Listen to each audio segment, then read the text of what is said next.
Bonjour à tous et bienvenue sur la chaîne Esquisse Miniature où dans cette vidéo je vais vous partager un test d'impression 3D à base de slicing résine sur une imprimante FDM.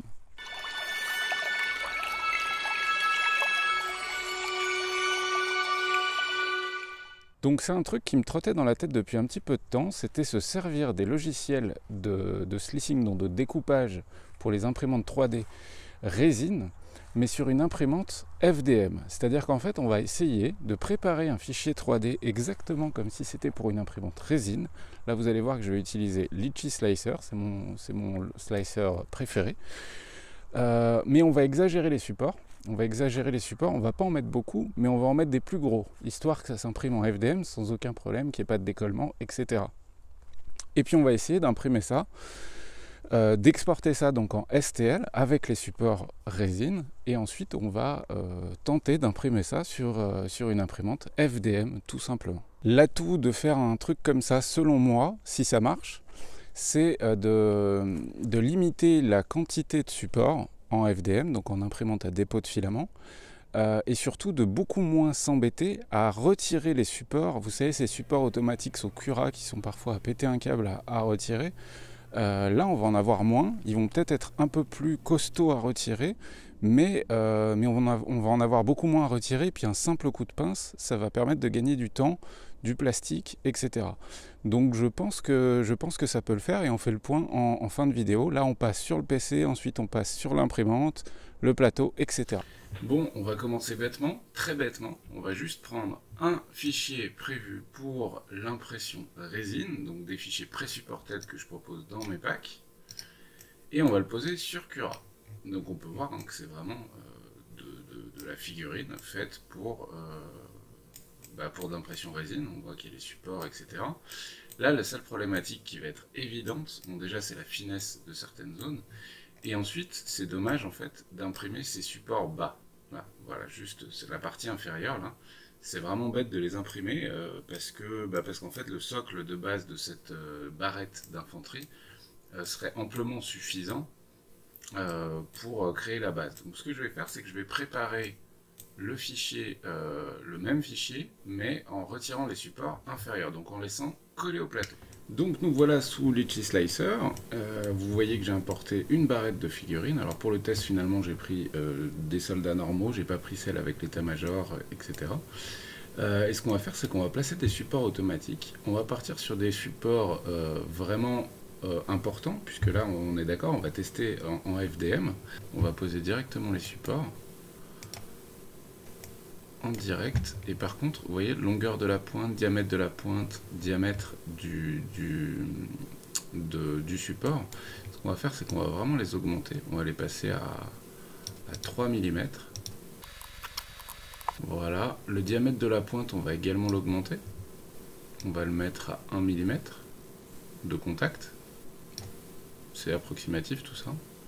Et la longueur de la pointe, ça n'a pas forcément trop d'importance.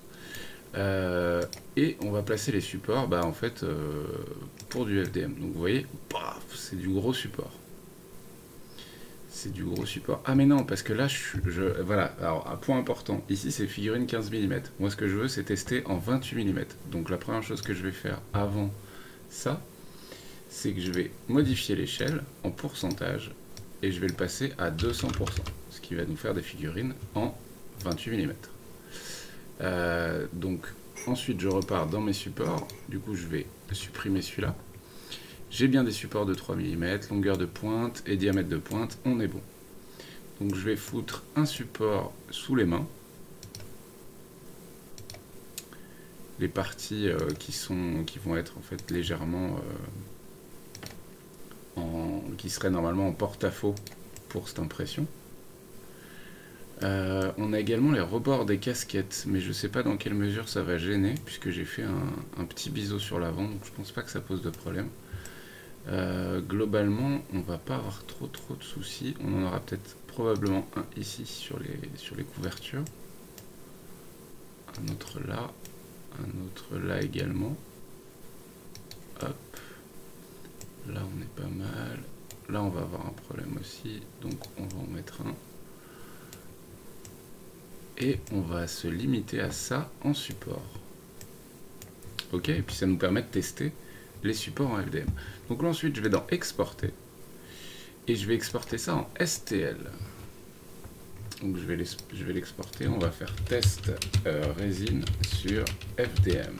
Enregistré. Et donc là ça me l'a exporté en STL. Et maintenant on repasse sur Cura. Nous voilà sur Cura avec nos supports prévus sur un slicer d'imprimante résine.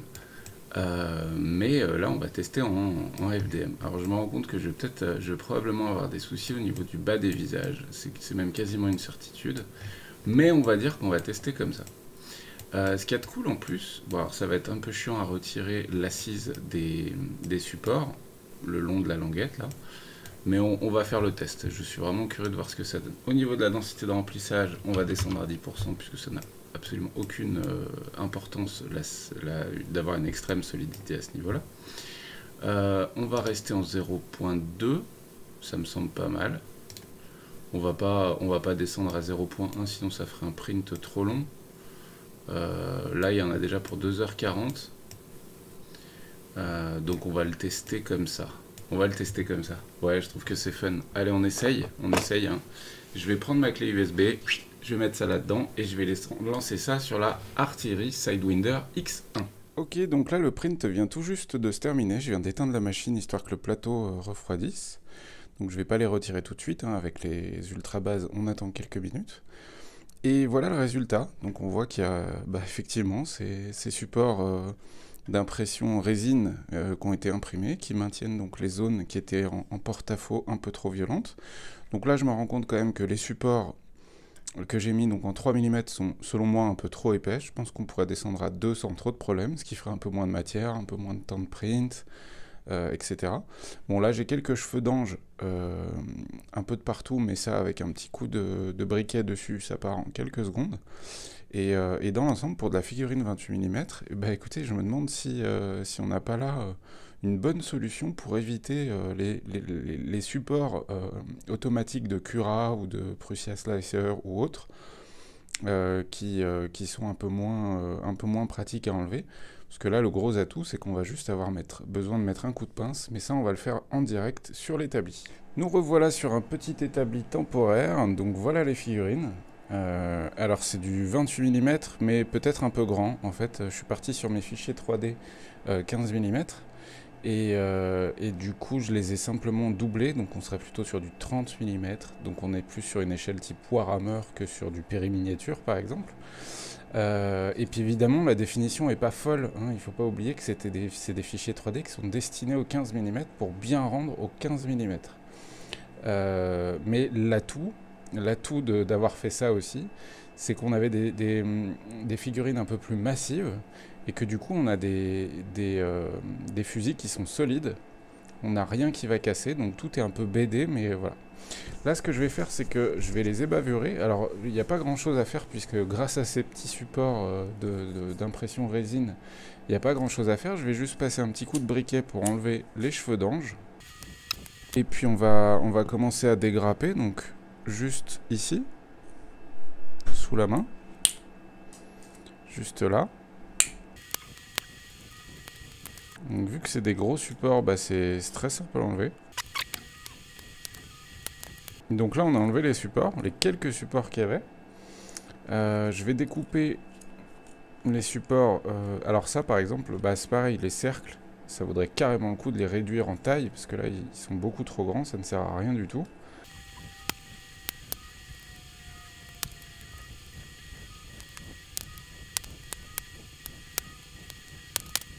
On a retiré donc le gros des supports ronds.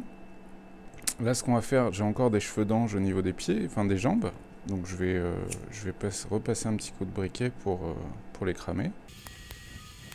Donc on a les petites imperfections là au niveau de la jonction de l'ancien support qui n'est pas parfaite. Mais de toute façon, hein, en plus là c'est du 0.2, donc du 200 microns. Donc en termes de définition, ça pourrait être bien mieux si je passais en 100 microns par exemple. Ce serait par contre 2 fois plus long. Là il y a 2h30 de print à 80 mm/s. Mais écoutez, moi Moi, je trouve ça plutôt cool. Je trouve ça plutôt cool. Et je me suis vachement moins embêté qu'avec les supports automatiques de nos slicers de FDM. Donc à condition de prendre son temps pour la pose des supports, moi je trouve que ça peut être une solution carrément intéressante pour moins s'embêter à retirer les supports ensuite. Et voilà, je souhaitais simplement vous partager ce petit test. Moi je pense qu'il y a vraiment du potentiel à faire un truc. Évidemment il faut affiner. Là ce que j'ai fait c'était vraiment un test. Vous avez vu que c'est assez grossier. Mais au moins je vous partage la combine parce que je suis sûr qu'il y a des petits malins parmi vous qui vont trouver des trucs à faire avec cette technique. Par exemple diminuer la taille des supports. Là je les ai mis en 3 mm mais je pense qu'en 2 c'est largement suffisant. Pareil pour les bases des supports. Les bases des supports, on peut les réduire considérablement. Il faut toujours faire en sorte qu'ils se touchent les uns avec les autres, histoire qu'il n'y ait pas de décollement. Mais globalement, on peut réduire ça considérablement. Bref, voilà, c'est une petite combine. C'est pas magique, mais je pense qu'il y a vraiment quelque chose d'intéressant à faire. Sur ce, écoutez, n'oubliez pas de nous rejoindre sur Discord si vous voulez partager vos tests aussi avec cette technique donc de support résine sur imprimante FDM. On va essayer d'échanger pour voir s'il n'y a pas moyen d'améliorer encore le truc pour tous ceux qui possèdent une imprimante 3D FDM et qui n'ont pas d'imprimante résine tout simplement. Allez, je vous souhaite à tous bonne peinture et bon jeu et puis on se retrouve très vite pour des nouvelles vidéos. Ciao ciao.